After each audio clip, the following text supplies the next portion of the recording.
I read that your father, you used to watch him in training, and he would say, if I'm going to get up at 6 a.m., you're going to get up at 6 a.m. So what do you think you got the most from him? Was it your work ethic? What was it? It was definitely my work ethic. My dad was a man who against the odds, made it. And but he would get up at usually 5:30 in the morning, and he would say, if I get up, you're going to get up too. He would drag me to the gym. And by the way, I'm 5 years old, and he would drag me to the gym. Yes. And I wouldn't work out, but he would just make sure that I was there and be with him. And that was our time that we could spend together. And but I would say my work ethic from my dad always said too that regardless of what you do in life and where you go, respect is going to be given when it's earned, and you have to go out and earn it every single day. Yeah. So your dad taught you a lot. I wonder, what have your daughters taught you? My daughters taught me how to be,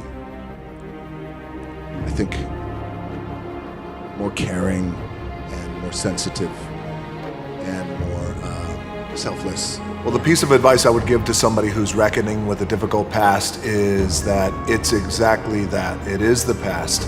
And we've all been there. We all have challenges from our past. We have demons from our past,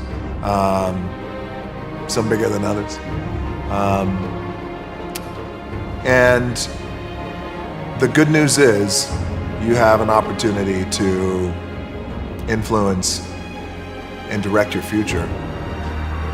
You have an opportunity to influence your right now.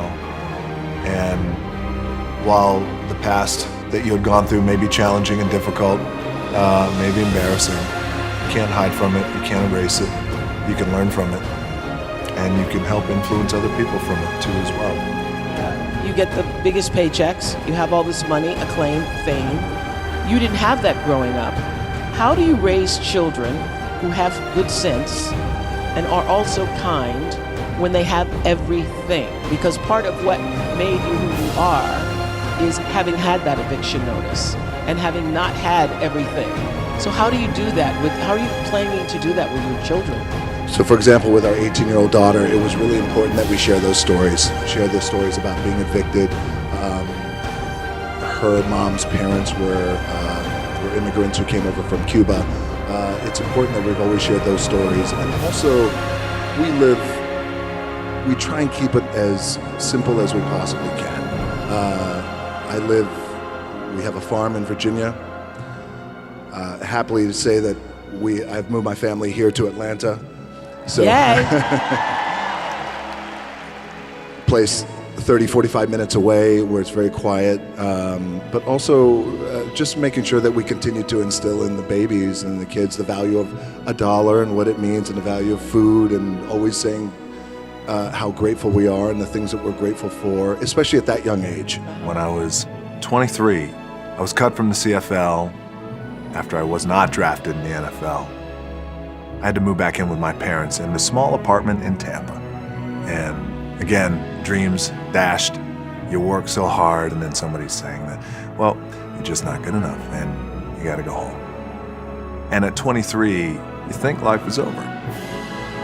I fell into a deep depression, and I remember at that time, the only thing I wanted to do was clean the walls. I grabbed some cleaner and a rag, and for days I would clean. I cleaned everything. It was just the only thing I can control. I found that with depression, one of the most important things you could realize is that you're not alone. You're not the first to go through it. You're not gonna be the last to go through it. And oftentimes it happens. You feel like you're alone, and you feel like it's only you, and you're in your bubble, and I wish I had someone at that time who could just pull me aside and, hey, it's gonna be okay. It's gonna be okay. I wish I knew that. Just gotta remember. Hold on to that fundamental quality of faith. Have faith. And on the other side of your pain is something good. I know we did you for Masterclass for OWN, and something you said there really stuck with me, that the most powerful thing you can ever do is to be yourself. Be yourself. Yeah. Yes. And you were talking about that earlier, about that moment that you Yes. learned to be authentic is when everything changed. That's when everything changed. It's like a shift and click moment for me, when I realized there's great power in being myself. Same thing for all of us. But I believe it's the most powerful thing that we could be.